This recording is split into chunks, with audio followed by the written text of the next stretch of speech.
On today's show, KB and I discuss HBO Max. What is the price point and what type of content can you expect from this new streaming service? We also share the status of 2 of HBO's Game of Thrones prequels. On the Marvel front, is Hailee Steinfeld still interested in playing Kate Bishop on the Disney Plus series Hawkeye?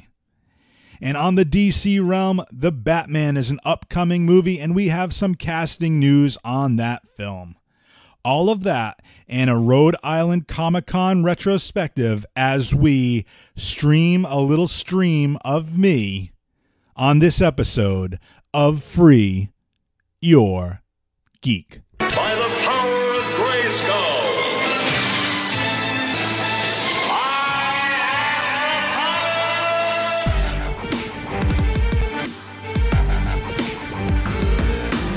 You have failed this city. Traumatize.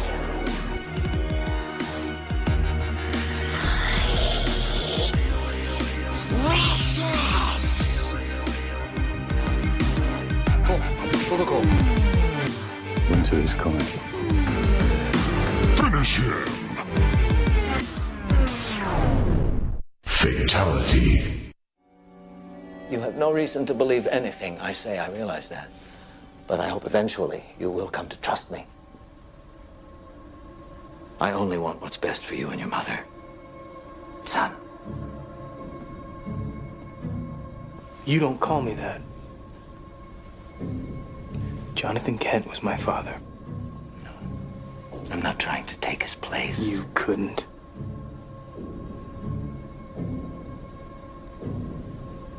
My mother seems to think there may be some good in you. I'm not so sure. It takes time, Clark. Maybe you will be. Or maybe you'll just show your true colors. Secret or no secret, you stay away from my mother, or you'll wish I never saved your life. And welcome to the Free Your Geek podcast. I am your host, Jay Free. With me, my normal co-host, dressed all in his Boston Bruins gear, KB. What's up? What's up? What is up, KB? How have you been? It's been a couple weeks. Been good? Yeah, really good. We're back at it. Yes. So for this particular episode, I gave it a cutesy little name of Stream a Little Stream of Me. Stream a little stream of me. It's like based off the song Dream a Little Dream of Me. Stream a little stream of me. Stream a little stream of me. Yeah, exactly. It's a tongue twister. It's a tongue twister. But yeah, so I've compiled some information, some news, some all kinds of stuff from the last 2 weeks. So some of this It's a box full of surprises. Yeah, and some of the news might be outdated by the time you listen to this. But I just figured I'd put that caveat out there and let everybody know. But we're going to start with some HBO and then go into some of our comic book news. But let's start with HBO. KB. Hobo. Yep. Okay. Yep. HBO, coincidentally enough, stands for Home Box Office. So that's a little fun fact. HBO, Home Box Office.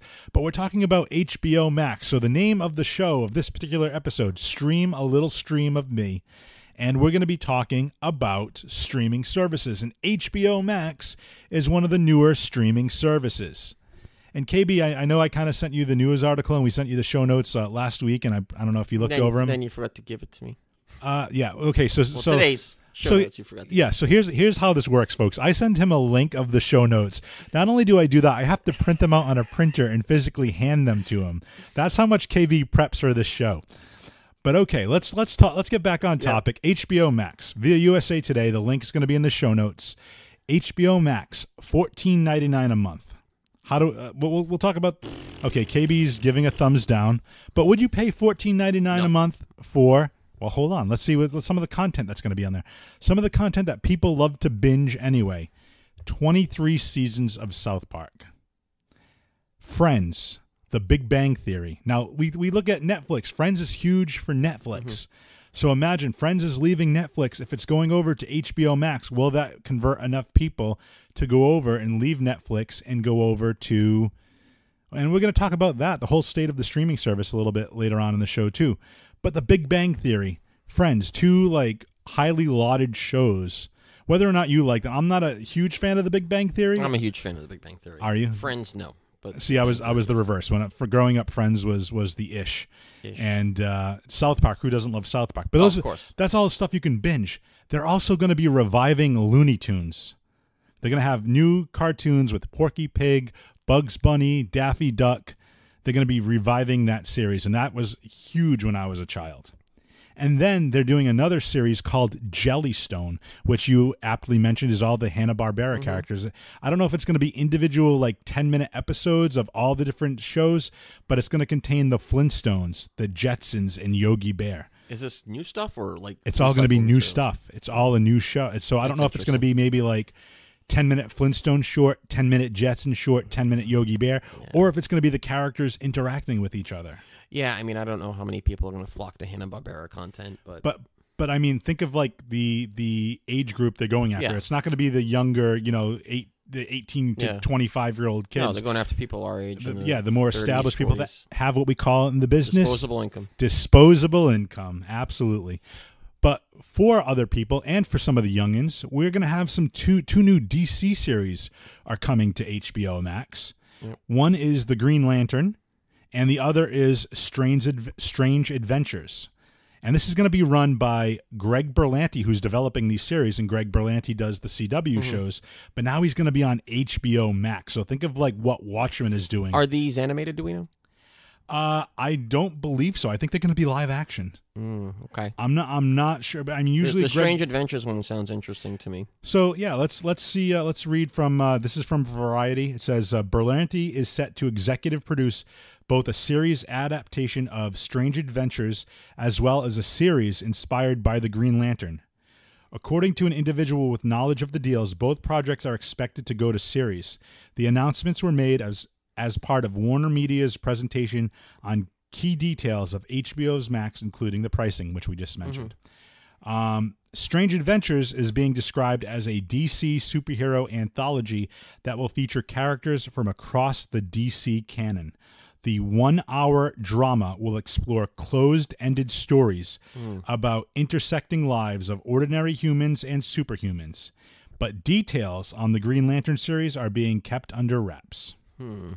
Interesting. I'd like to see some of the lesser DC characters we don't get to see. And the cool thing is it looks like it's not going to be like a serial. Yeah, there'll be some connections, but it won't be like an ongoing story. You won't have to watch the previous episode to know what this episode's all about. I'd like to see, characters like Lobo, Constantine, Dr.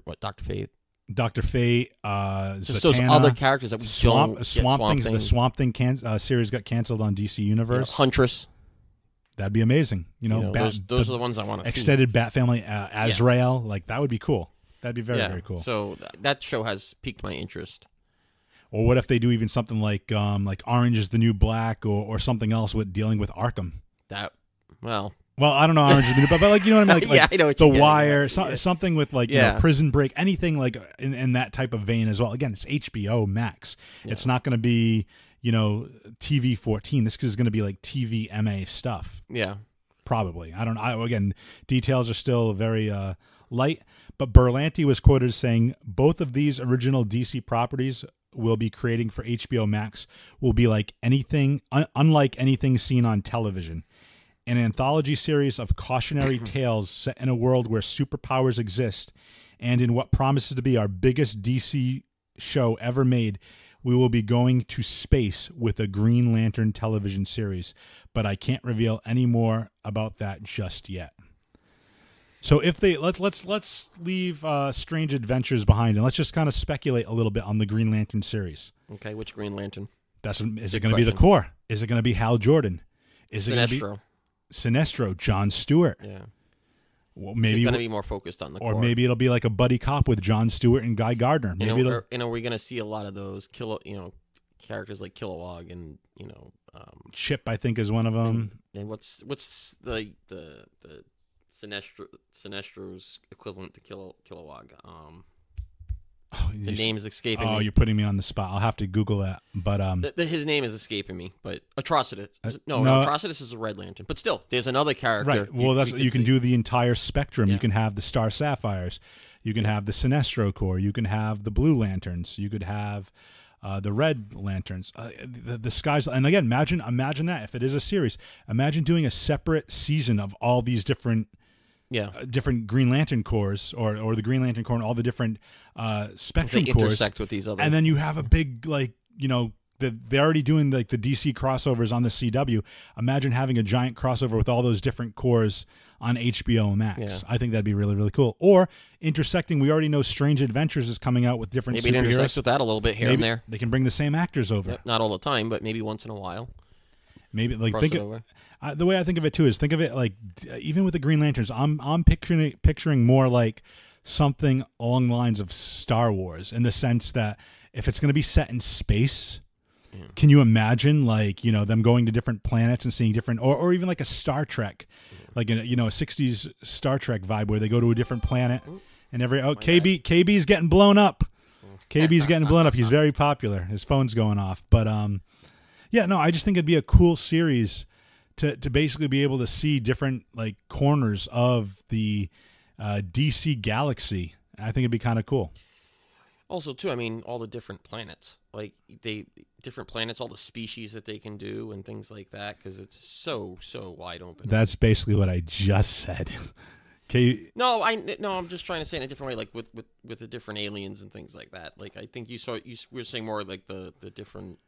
Yeah, but that's what I'm saying. Star Trek, they go to different planets, they get different alien races. It's gonna be cool what they can do. And I think like Star Wars, think about like that scene in the cantina with all the different species of aliens. Think of like I just think it's gonna be cool where you can kind of have like these space cops going across the universe and space cops. That's what it is. Space cops. They're core, man. You just hope it's done right. I'd love to see. Honestly, I'm hoping it's a Jon Stewart, Guy Gardner buddy cop going through, and like that would be interesting. The even like the Guardians, like Ganthet and stuff like that. Like I think would be really cool to see how they do. No, it definitely would be. But if that show fails, but it's gonna be on a streaming service so you can binge it. Yeah. Or it's gonna be, I don't know if they're gonna go the Disney Plus route and do it episodically, like week by week, and release a new episode. Maybe. But again, it's gonna lure more fans over. And if I believe the rumors are out there that the DC Universe streaming service is going to be absorbed into this. Into HBO, not Warner Brothers. Because HBO and Warner Brothers are the same thing. They're doing the same. Okay, gotcha. So I wonder if it's all going to be part of that. That would make sense. I don't know how well they're doing with the DC streaming service. Well, I know that the Titans are getting rave reviews. Doom Patrol's getting rave reviews. Doesn't necessarily translate in dollars, though. Right. How many subscribers do you have? Yeah. And I think a lot of it, if it gets absorbed into like a Warner Brothers streaming service, with HBO or HBO Max or anything like that, I think it'll be better. Those shows will overall be more worthwhile, I think. Right. So that's very interesting. But speaking of HBO, there's two other shows coming, or that were rumored to be coming to HBO, both revolving around Game of Thrones. The first article that we have here is House of Dragons via CNBC. HBO has confirmed details on the new Game of Thrones prequels called House of Dragon. I don't know. I think it's House of the Dragon. I apologize. The cable network announced Tuesday, well, this is going to be 2 Tuesdays ago based on when we're recording this, that it had ordered 10 episodes of the spin-off series based off George R.R. Martin's companion book, Fire and Blood. And this series is going to take place 300 years before the events of Game of Thrones. The series will depict the stories of the Targaryen kings who had long ruled Westeros. So far, what are your thoughts on just the synopsis? Too far in the past. You think it's too far? Yeah. You wanted something, a little bit more recent to kind of like lead into the series? Yeah. It's a little too far for me. Like the Rise of the Lannisters, like that was rumored for a while. A show like that, and like that would make sense to me because you're taking the younger Jaime, you know what I mean, like the young, or starting with the father there. It's been a while. Tywin. Starting with him, you know what I mean, like something like that to me would be more interesting than going back that far.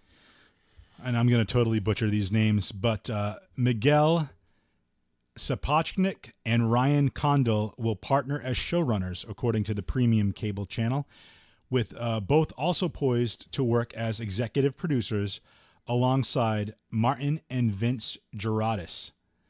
And Casey Bloys, the president of HBO Programming, said the following in a statement. The Game of Thrones universe is so rich with stories. We look forward to exploring the origins of House Targaryen and the earlier days of Westeros, along with Miguel, Ryan, and George. Sapochnik, who directed 6 episodes of the flagship show, including Battle of the Bastards, is going to direct the House of Dragon pilot. So House of the Dragon pilot, rather. So the dude that made Battle of the Bastards, which is probably arguably one of the best. Again, it's IMDb's highest rated episode. Yeah. So he's going to be directing the pilot. So I think it's in good hands. I'm curious to see which way they go. But we talked about a little earlier in an earlier episode about the Watchmen series, and I think, HBO, I feel, is trying to find the next Game of Thrones. If it's set in this world and it has that same tone to which we know, it's going to be learning new characters, obviously, but are we going to be rooting for the Targaryens, knowing how the story plays out in the end? And the way the show went out in the end, so many people being disappointed, do they care? That's going to be the question. Can we bring some of those fans back? Again, the last season. Now that's not on streaming. That is going to be that's going to be on the premium channel, HBO, but it's going to be on HBO Max. I'm sure it will well. be too. Yeah. So HBO Max, I think, is going to be similar to HBO Go and HBO Now. It's going to have all the same stuff. They'll rebrand the whole thing. Yeah. Right. So yeah, I'm very like, I know the last season of Game of Thrones is very, very divisive. People either love it, they hate it, or they're kind of like meh. I think the price point, though, is really steep. Well, we're going back to HBO Max, but talking about just the series of Game of Thrones. I know, but I'm just saying, like, if you, because we were talking about that a little bit just now, because we were saying, that show would be on HBO Max as well. So to me, that's just a little much. And would this show bring more subscribers to HBO Max? Like, not get the channel, not you know what I mean, and just get HBO Max. You're absolutely right. So Maybe it depends on how they use it. That's what I was trying to get to. Got you. Yeah, I'm trying to figure out, because that price point, going back to that, I think that's the same price as Netflix. No. What's the? I think Netflix is close to it. I'm gonna look that up though. I think Netflix with HD, I'm paying like $12.99 or something like that. Not HD, like UHD, like ultra high def. So I don't know if there's any differences in that. Yeah, if it's 4K, it's $16 a month. Yep. No, the standard is $13 a month, and premium is $16 a month. Yeah. So it's Comcast pays for mine. So. Oh well, thank you. Good. Thank you, Comcast. Yep. Pay for my Netflix. So. Well, it's curious to see. So it'll be on both HBO Max and the actual premium channel. Yep. House of the Dragon. You know what's not coming though is the other planned prequel, which was. So this comes via Deadline. Game of Thrones prequel canceled. HBO has more Game of Thrones in the pipeline, but the prequel written by Jane Goldman, which was going to be starring Naomi Watts, is no longer happening. Showrunner Goldman has been emailing the cast and crew of the project to tell them that the pilot is dead. The development has not been confirmed by HBO at this time, but the prequel, created by the Kingsman scribe and George R.R. Martin, takes place 1,000 years before the wars, romances, and dragons of the Kit Harington and Emilia Clarke Game of Thrones, which wrapped up its blockbuster 8-season run in May. So this new series that was canceled, this prequel that was canceled, was supposed to be weaving in issues of race, power, intrigue, and White Walkers. It was given a green light back in June 2018, but has now been scrapped. So they had a star on board in Naomi Watts, and looks like they had a plan. George R.R. Martin was help writing it, and they canceled it. Why? We will never know. Nope. They're going to keep their lips pretty tight. But again, we have multiple. There's still other prequels of Game of Thrones out there. So for those looking to get your Game of Thrones fix, 2020 and 2021 are going to be ripe for the picking as far as HBO and HBO Max. So again, to your point, maybe that's worth picking it up. And I'm sure they're going to start doing like trials, like a free month or a free week or whatever to check it out. Yeah.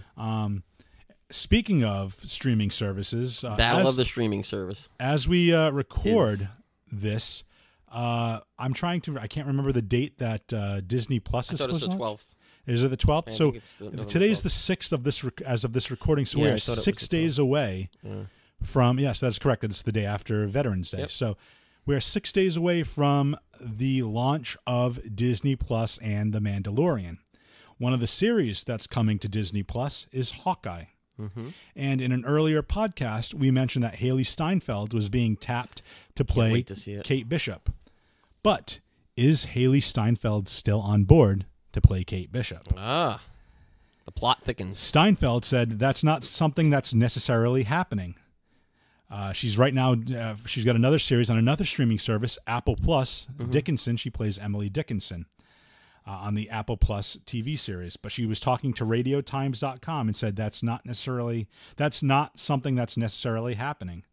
We're going to wait and find out, I guess. So it's up in the air. It's an area of intrigue, and she's not trying to downplay it, but she's not confirming it either. And also from Radio Times says, while Steinfeld's involvement in Hawkeye was never officially confirmed by Marvel, a story in September 2019 suggested she was on the cusp of accepting the part of Kate Bishop, a privileged young woman who becomes Hawkeye's crime-fighting partner, also codenamed Hawkeye, in Matt Fraction's popular comic book run on the character, which the Disney Plus series is set to be based on. And then RadioTimes.com also says, still, if the thorny issue does work out, Steinfeld says that her time learning the ropes of TV on Dickinson will more than prepare her for life in the small screen MCU.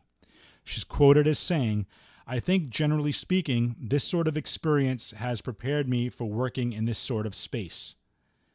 So whatever opportunity might present itself in this space, I do think I will be able to tackle it now that I've had some experience under my belt. So again, she's primarily a movie actor, and she's a recording artist. So TV and movies obviously are very, very different. Movies you could be shooting like all day for one particular scene, where TV shows they try to churn an episode. You try to do in 1 week to 10 days to get an episode completed. So it's a little bit more of a high profile, quick turnaround time for the episodes. So I don't know. What are your thoughts on Hailee Steinfeld? Do we want to see Kate Bishop in a Hawkeye series, or do we think that Jeremy Renner can carry the series solo? The fact that it's based on the Matt Fraction book, you need to have both of them, because the book is about both of them. So, without getting too spoilery, have you read the books? Oh yeah. So, Matt can you Fraction give book's awesome. what's the synopsis? It's kind of it's not dark. It's kind of a mixture of dark and funny. So I could picture it being like kind of a little bit of the dark humor, some perverted humor. But it's basically like what Hawkeye does in his downtime when he's not with the Avengers. So basically, it's like he and it's kind of hard because I don't know if they're tying it directly to the MCU. In this, in the book, they go through all of his wives. So he was married to Mockingbird. He was married to the Widow. He was married to somebody else. But anyway, like they all show up at some point playing as his ex-wife. You know what I mean? Things like that. He owns a apartment building, and he's just trying to save the people of the community from a gang. And then it just keeps developing, and the story just keeps developing. And it's really good. It's really, really good. And it does paint a picture of a more kind of irresponsible Hawkeye, where the MCU doesn't really have a Hawkeye that's like drinking, or you know what I mean? Like, well, maybe after losing Nat in Endgame, the draw. And then he's got his family back, but maybe he gets a little bit more withdrawn, and then his wife and kids, like they kind of, and now it's like he's alone now, and he maybe he's down in the dumps, and then he picks up Kate Bishop and starts training her because he misses. We were already given like clues to it in Endgame, where he was shooting an arrow with his daughter. So maybe we've already seen kind of like the allusions and the nod to that. So maybe if something happens where he becomes so withdrawn after losing his best friend, his wife maybe leaves him, and he takes off for a while, or just leaves. Yeah, just leaves. So there's ways around that for sure. So it'll be interesting to see where they go with it. But I think it's a necessary show, because I think Hawkeye is somebody that, especially like we saw the whole Ronin thing, and it was like it just wasn't enough for me. Right. It wasn't enough. Like I want to see more of him. I want to know more psychologically what's going on with him. Yeah, and Renner got his time to shine as Ronin, but I'm curious to see, to your point, what can they do with him in a solo series? Is it going to be dark and broody, or is it going to be, a broken man, even though he got his family back? Maybe he's never really accepted him back. I don't know. They have to be careful with these shows because they don't want to go too dark if they're tied directly in with the MCU. Yeah, that's true too. But they could, we've seen, you say too dark, but we've seen some dark stuff from Winter Soldier killing the Starks to, all this the stuff that's really, really dark. I'm talking like DC feel. Oh yeah. They don't want to go like dark or like Netflix Daredevil dark. You don't know. Maybe they do. Maybe they do. Maybe. But that's coming to Disney Plus.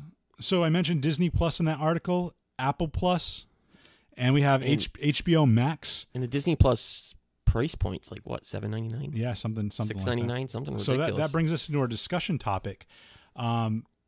Is there a problem? Do we have too many streaming services? Absolutely.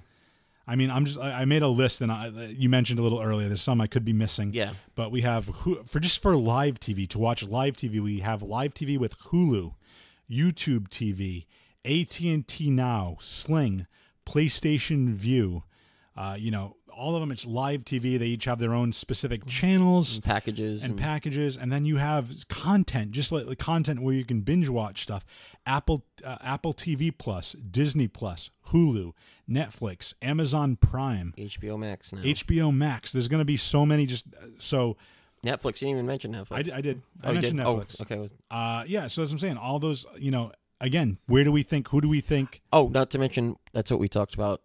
All the stations that have their own streaming. Right, and they may want to go bigger with that. Maybe AMC when they start making these Rick Grimes movies and stuff. Yeah. Might be like, you know what? It's only on AMC streaming. And that's the point. I think it's going to come down to a method of what series are you intrigued by? Because, like, to your point, we talked about Friends and Big Bang Theory. The Office is huge on Netflix, and NBC is pulling it because they're creating their own streaming service, which they're going to have The Office solely on that. So is that going to force a lot of people that like to binge watch The Office to pick up the NBC? If Netflix wants to save itself, it has to pick up more on its original series. I agree. I mean, right now, Stranger Things, Black Mirror. They also cancel a lot of shows that are popular, right? For some reason. It's very strange. Maybe it might be because they have the analytics of what people are watching and what people are streaming. And if it's just like these series, then that's the thing. But to going back to my earlier point, CBS All Access has a specific Star Trek series. They're doing specific series that's only available on the app. That's not on demand. It's not on demand. It's not on the airwaves. You can't put on CBS and watch it air at 8:30 on a Tuesday. But I think that's one of the problems is that sometimes you end up liking shows or have interest in shows on all of the streaming services. So then it becomes, well, what are you going to sacrifice? Well, but this is kind of the other point. You have the ability to cancel at any time. So would you theoretically be like, oh, okay, I'm going to cancel Netflix until Stranger Things, the next season drops. Yeah. Then I'll subscribe back. But that's probably what I'm going to be doing. And then cancel it again. Same thing with like Hulu. Like I thought about Hulu the other day. I'm like, I watch one show. Right. Or two shows. Like, why am I keeping it all year and spending a fortune? Right. Not a fortune because Hulu's not expensive. Right, but I think Hulu, is you can add on commercial free is like $11. But I think you're going to be able to add on Disney Plus if you're already part of Hulu. See, so I don't even know what that's going to entail yet. Right, so we'll have to wait until if they can package it, that'd be great. I believe so. I think it's going to be like $3 extra or $4 extra, something like that. But I think once Disney Plus drops, that's when they're going to. Because I was looking into it, that's when they're going to start giving the packages if you already pay for Hulu with the amount extra that you're going to pay, or maybe you'll just pay that on top of the Hulu. I don't know, but yeah, it's very, very interesting. I actually purchased a new iPhone recently, so I got a year of Apple Plus for free. Yeah, but again, unless something like amazing comes. What's headlining on Apple Plus right now? Dickinson is the series, and then I haven't watched it yet, but there's a Jason Momoa helmed series that's coming to Apple Plus. Yep, I saw that. I saw that advertised. I'm trying to think if there's anything else. I don't think anything else grabs me, but like to the point, two series here, two series here, two series here, and then so it's like, am I better sticking with cable at that point? Yeah. So that's my issue. Is like I could probably do live TV through Hulu, depending on what packages they have. I'm a big proponent because other than sports shows, everything else I can watch on demand. I don't have to necessarily watch live. Yeah. So football is the only thing I'd want to watch. And in my apartment, and it's only a few months a year. Right. And I can't get necessarily a digital antenna in this apartment. Or anything like that, yeah. Because I tried it on the wall, and because it's not like next to a window. I get a very bad signal, so it's like I can't even do that. So I think I'm going to be canceling cable once once the football season is over, and then I'll probably go to one of these live series, and I'll just have to go through cable. I hear provider. the YouTube TV has YouTube good TV sports. Yes, so they get all the local channels on there, so I'd be able to essentially do that. Yeah. So.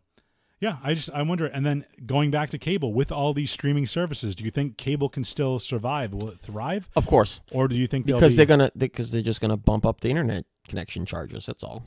But I'm saying, or are they going to be smart enough to realize that this is, and they haven't really, they've started doing it now, but will they start lowering their pricing? No, I don't think so. I think if they see it affects more and more people and more people are leaving cable, going back to our point. They will re-strategize. I don't think they'll try to lower their prices. I think they'll re-strategize paying the same price. Maybe at some point it becomes an option of what streaming services you want versus what channels you want. Well, going back to my point, so if you say you want all these streaming services, and now it's like, say, even it's just rough numbers, $100 a month, if cable can get to like, hey, $75 a month, plus internet or whatever, then you're going to be like, well, to hell with those streaming services. I'll take, or I'll go, I'll stick with the cable provider because I'm going to get it cheaper with this package as opposed to paying $180 and getting, these channels plus not getting these streaming. Last time I checked into cutting the cord, it was costing me almost the same. Yeah.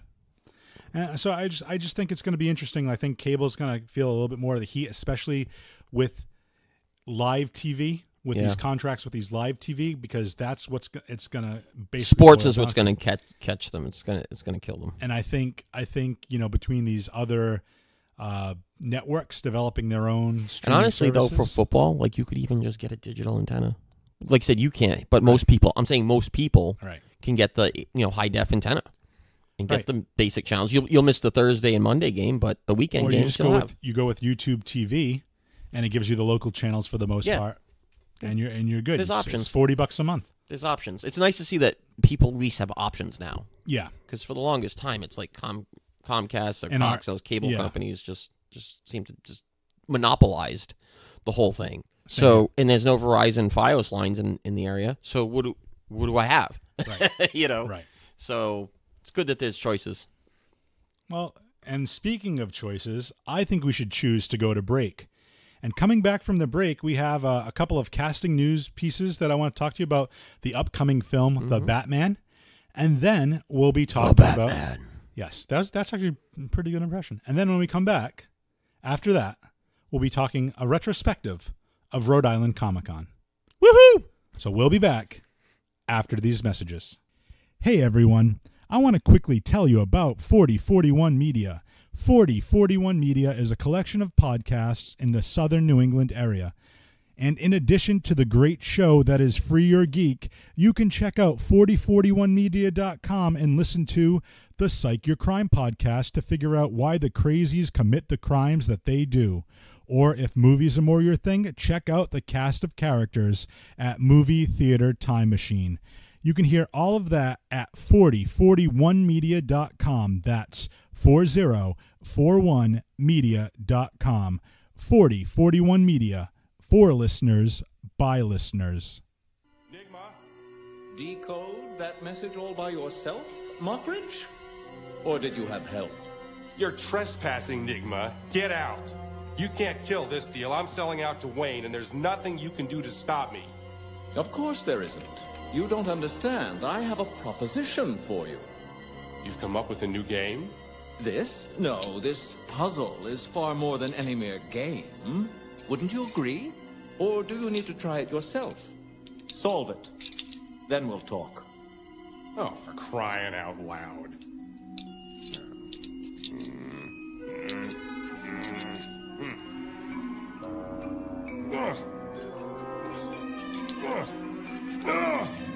What is this? Some kind of extortion scheme? You think I want money? Not anymore. What I want now is you.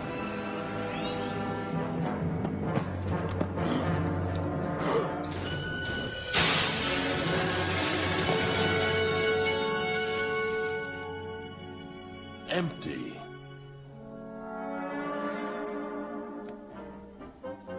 Well, bat something or other, isn't it? Who invited you? You know what happens to gate crashers? They have to match wits with the Riddler. And welcome back to the Free Your Geek podcast. And now we move into some additional news. KB, I kind of led a little earlier. There's a new upcoming movie. Ben Affleck has stepped down as Batman, as is well documented. Good. I disagree. I loved him as Batman. No, not that he couldn't be good at it, or that I didn't like him as Batman. It just seemed like his heart wasn't in it. I think it was just too much drama. I know he was willing to do it, but with all like bad reviews and it just. But they're coming out with a new movie called The Batman. Okay. And you're starring in it? I wish. You are going to be Bruce Wayne? No, I would play like Penguin, or I'd play like Thomas Wayne, just so I could get shot and be out of the movie and not have to do much. Or I'd play Martha. You'd make a good Martha. I'd be great at it. So we know that so far announced that we have Robert Pattinson as Batman, a.k.a. the dude from Twilight. Okay. Paul Dano, I don't know how to pronounce his name. I know he's more Broadway, but he's going to be the Riddler.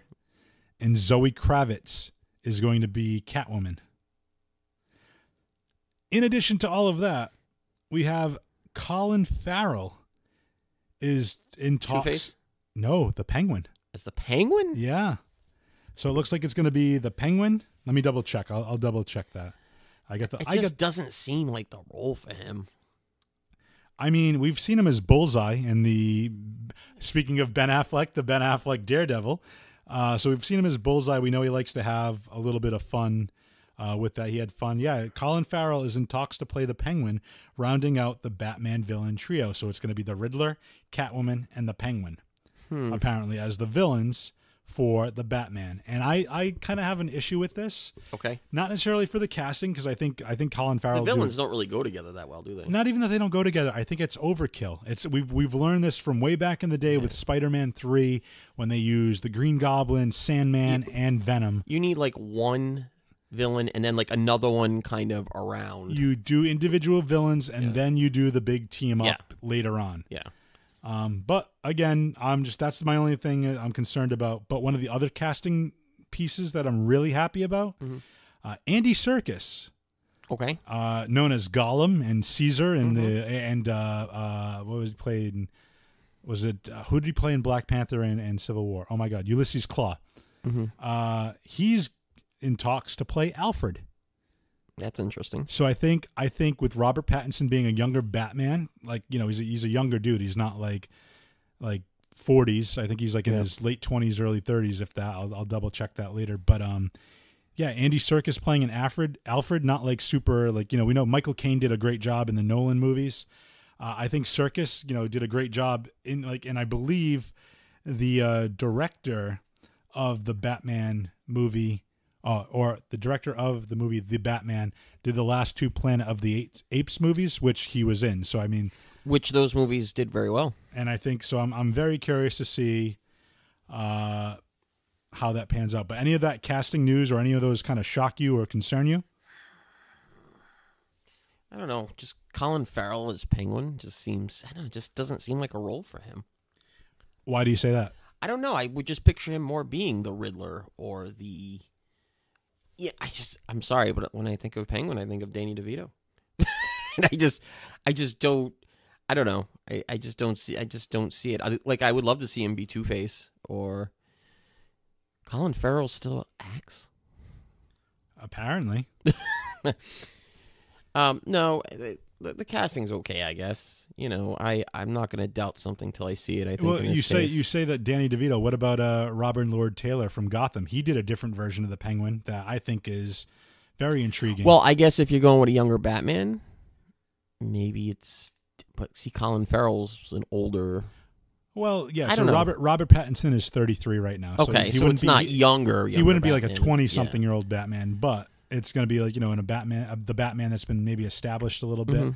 I think Colin Farrell, I think he's a very good actor, despite some of the negative press he's gotten in the past for his like playboy and party behavior and stuff. But I liked him. Like, you could see how much fun, even though the script was horrible and the movie wasn't that great, but the Ben Affleck Daredevil movie done years ago, he was having so much fun as Bullseye.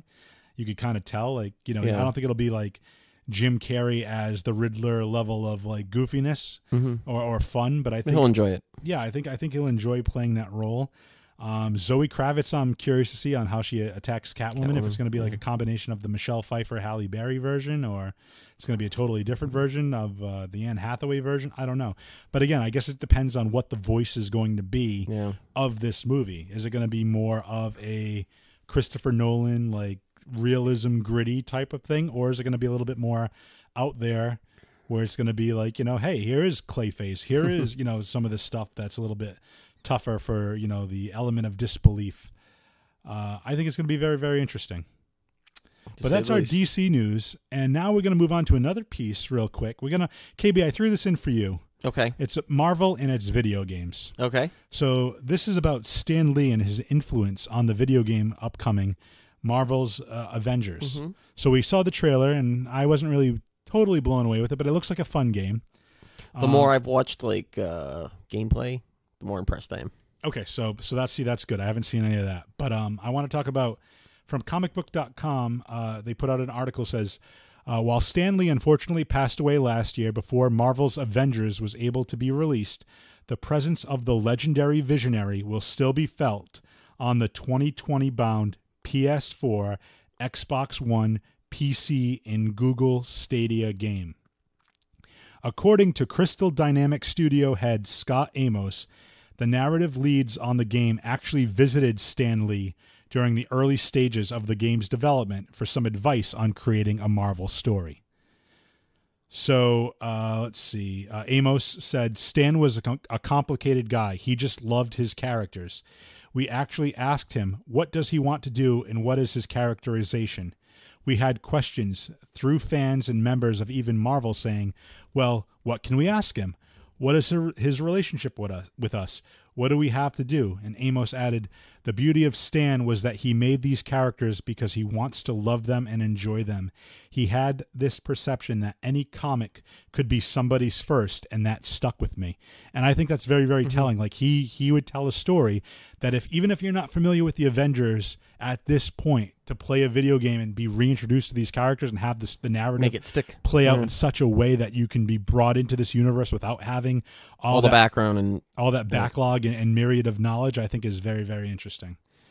So I'm very, very happy with that. I'm very happy. Crystal Dynamics has done very well with, was it like Tomb Raider and all that stuff? Like they've just knocked it out. And the park. fact that they had respect for Stan to actually go to him and ask his opinion on how the storyline how should would you play go out. about So this? Yeah. I'm hoping we see some of Stan's fingerprints on this game when it gets released. Maybe they'll be really cool and put in a Stan cameo. I think that'd be amazing.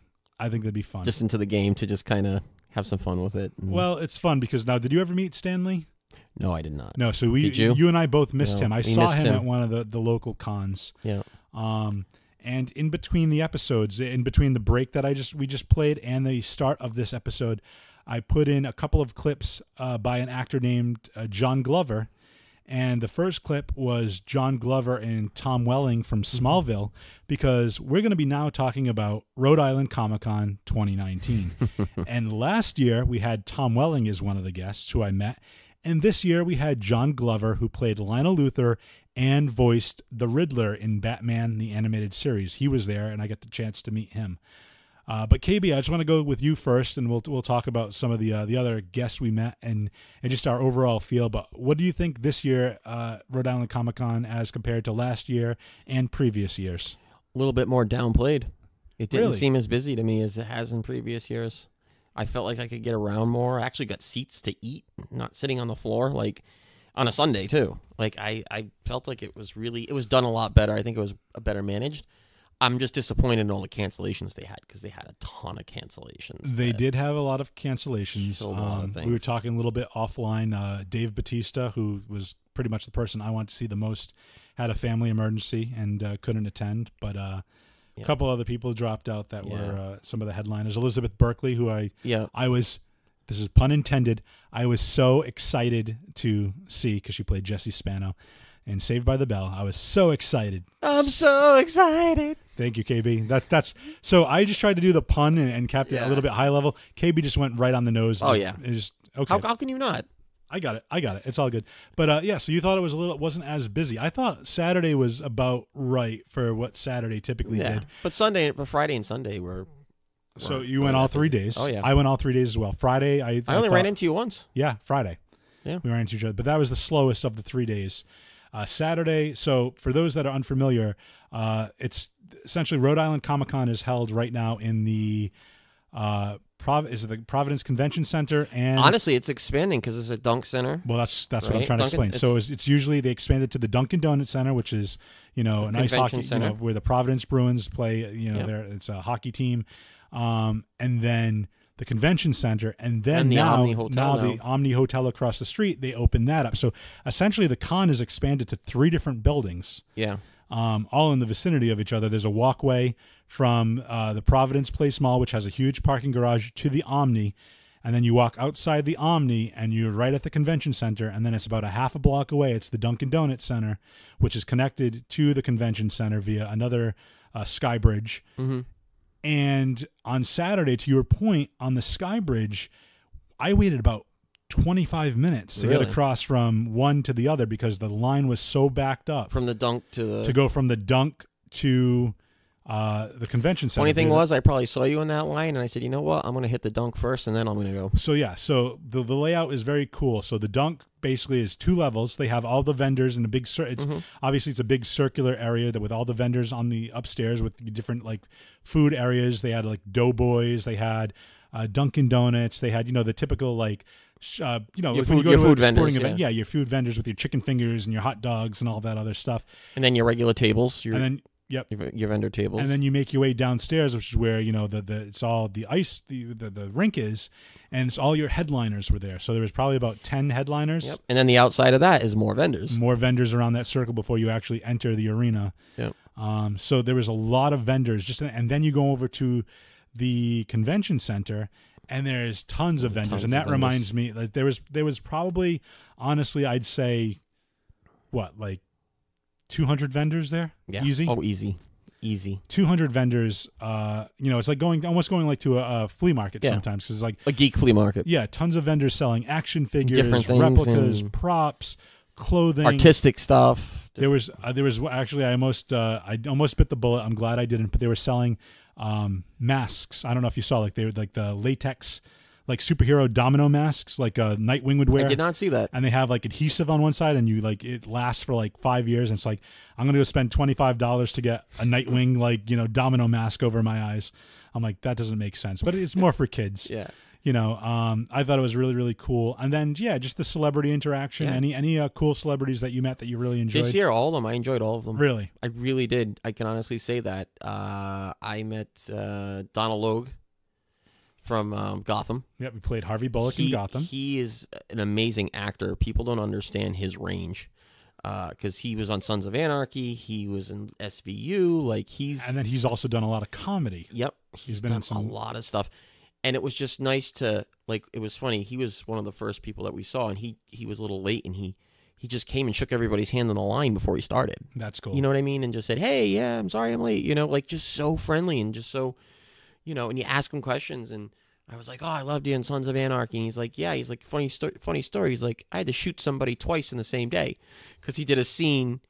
He said people don't understand how hard it is to be because he's kind of more of the journeyman actor. He's more of a guest actor for like a season or 2 or whatever. He's not usually or has like a story arc. And and then he's done. Gotham was probably like one of the exceptions. But like he was saying, in Sons of Anarchy, killed a girl in a hotel room that day.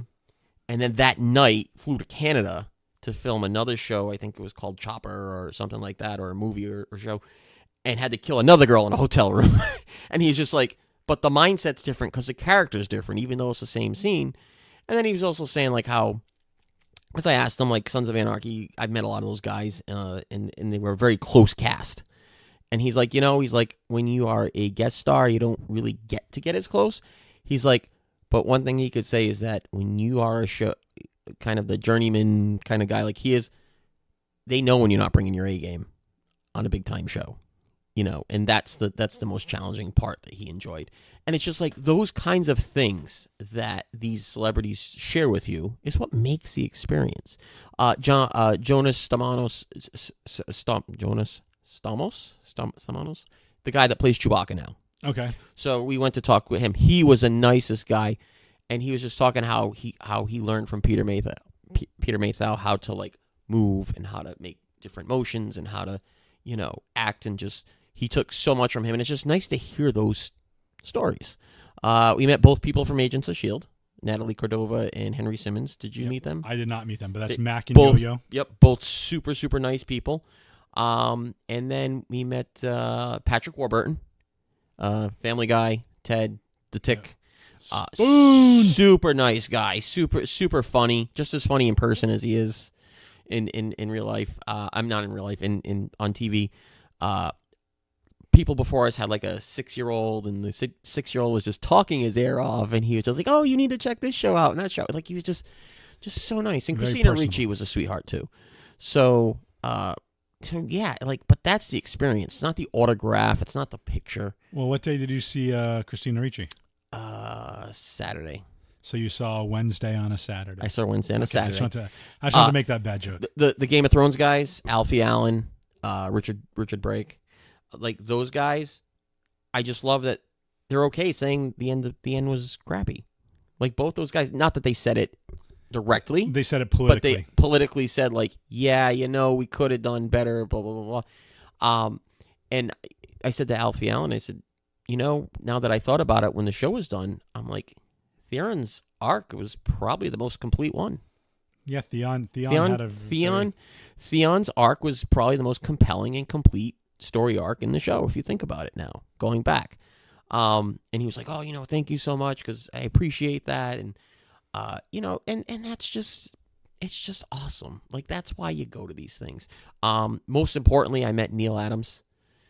That was something. How was he? He is a super nice guy too. Like he was interesting was I bought a Vampirella piece that he did, and he did it at New York Comic Con this past year.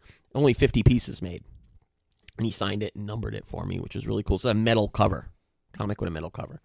And what was interesting was talking about the piece. I said to him, you don't draw Vampirella.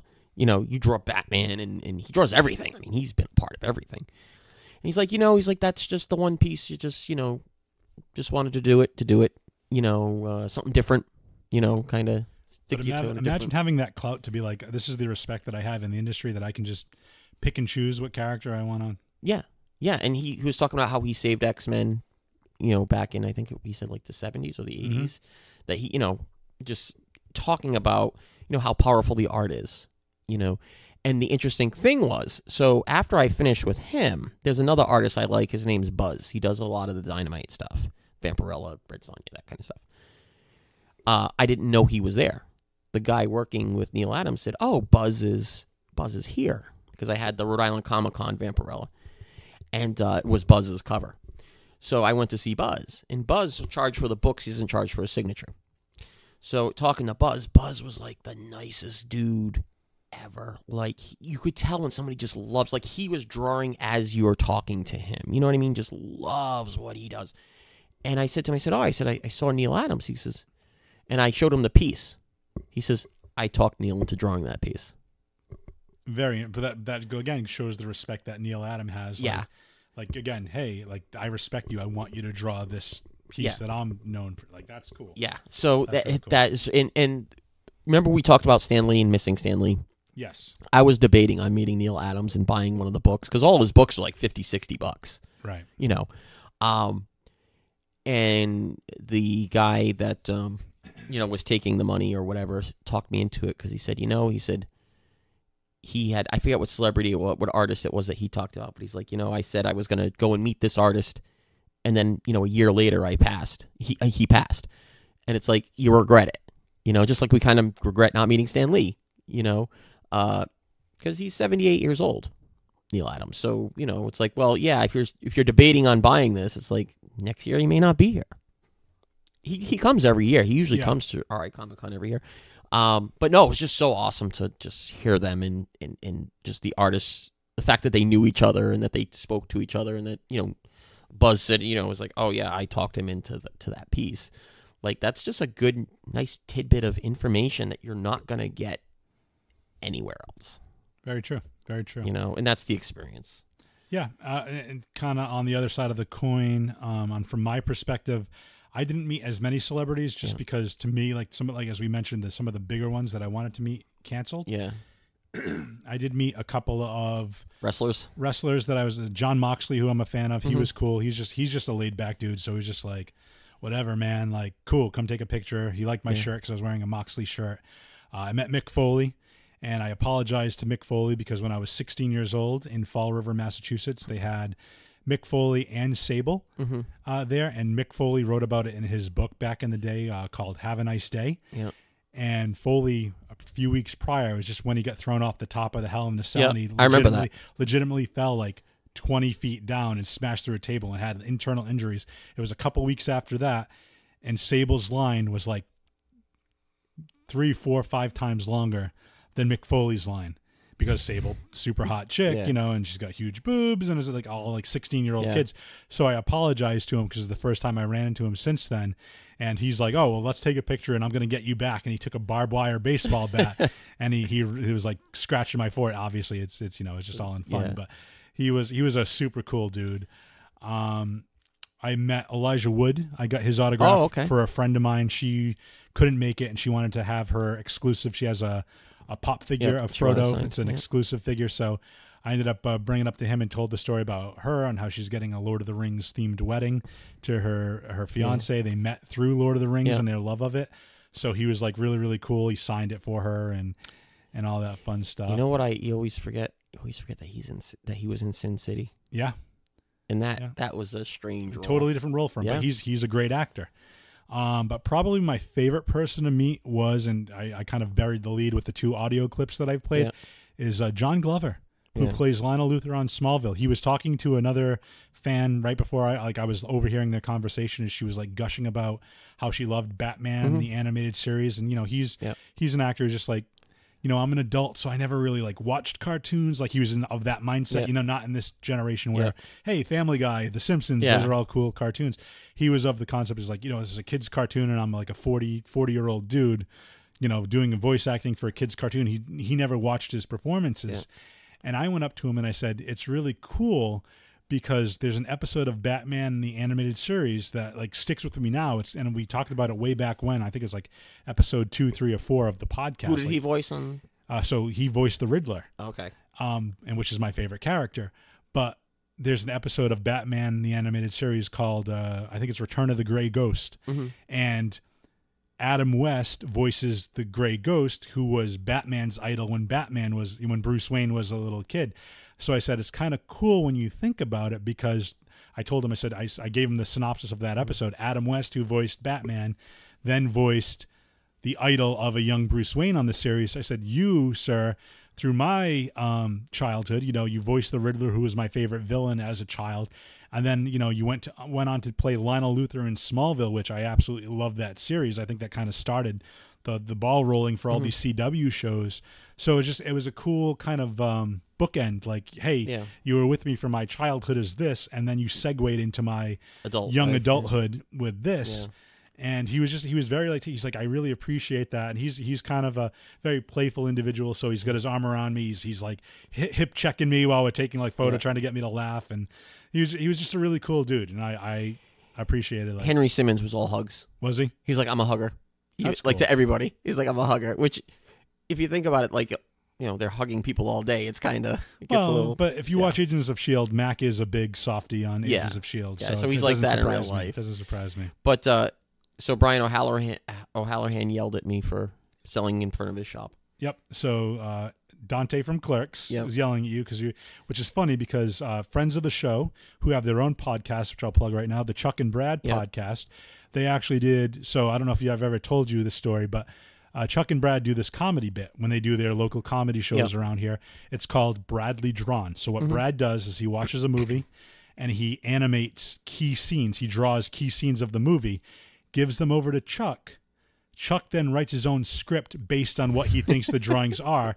Then during the show, he finally hands the script over to Brad. They show Brad's drawings and the script that Chuck wrote. So they had Dante, the actor that played Dante, Brian, actually with them, and they did a retelling of Clerks. And it was one of the funniest things because all the ad-libbing that he was doing, reading Chuck's script as Brad. Was it Brian? Brian, yeah. Reading Brad and Brian were reading Chuck's script, showing Brad's drawings.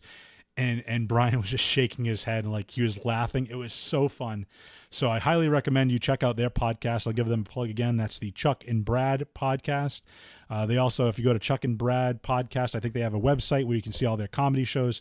But if you get a chance to check out Bradley Drawn when they do that bit, it's so good. They've done Jurassic Park, The Avengers. I think they did Ghostbusters, if I'm not mistaken. But it's so fun, and it's such a good concept. So it's just you laugh a lot. Your face hurts. Two talented guys, not with drawing, but two talented guys. But it was just kind of cool to see somebody in that movie take part in it, and Brian had a great time taking part and replaying Dante in the Bradley Drawn version of Clerks. It was super fun. Yeah, but heck of a Comic Con. Can't wait till next year. Yeah, it depends. I mean, it all depends on who's going. It all depends on because the vendors are usually the same. Yeah, pretty much. They every don't year. change too much. Speaking of vendors, that our buddy Victor wasn't there from last year. I saw that. Yeah, I was gonna send him a message, but so Victor has. I can't remember the name of his shop off. Super V Toys. Super V Toys. Yeah, he was really. We did a spot on him last year. I think after. He's got a nice Comic-Con. store too. He has a lot of stuff. West Warwick. So give his website a visit. Check them out. Yeah, supervtoys.com. I think it is. I think it's pretty straightforward. Cool. Anything before we wrap up? No, man. Just good show. Good to get back on the grind. Yeah, and before we get out of here, the Cerebro Suggestion of the week. This past September of 2019 marks the 15th anniversary, if I'm not mistaken, of the first episode of Lost. I think Lost started in September of 2004. So it's been 15 years since the start of it.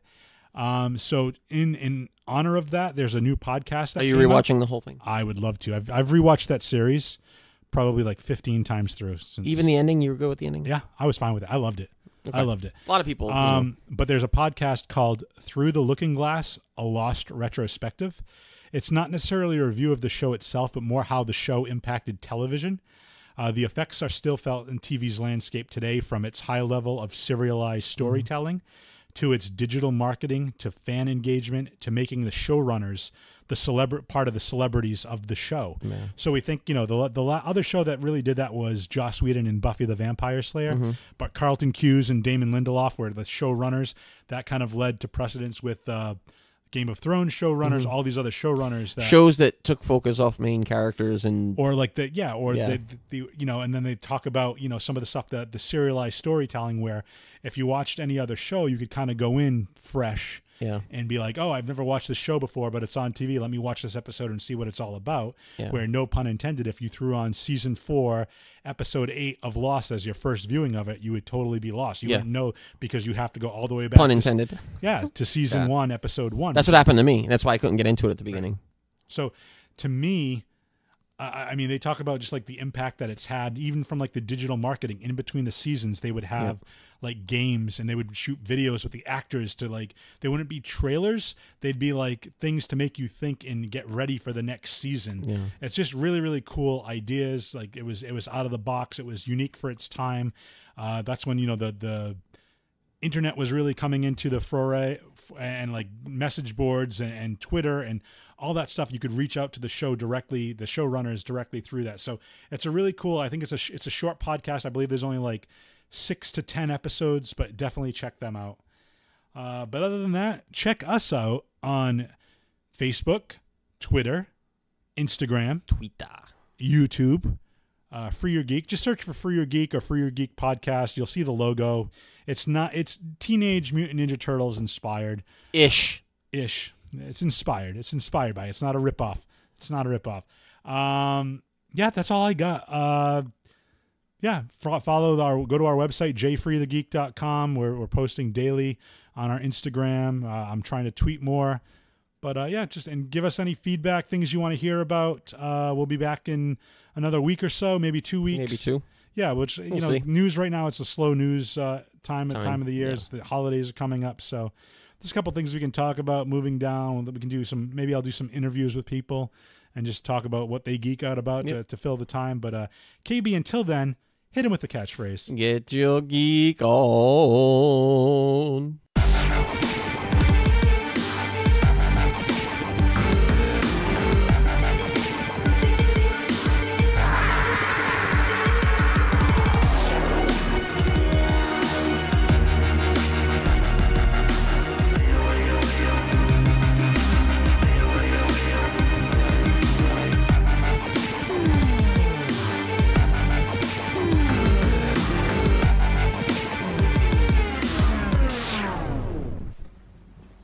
You're still here. It's over. Go home.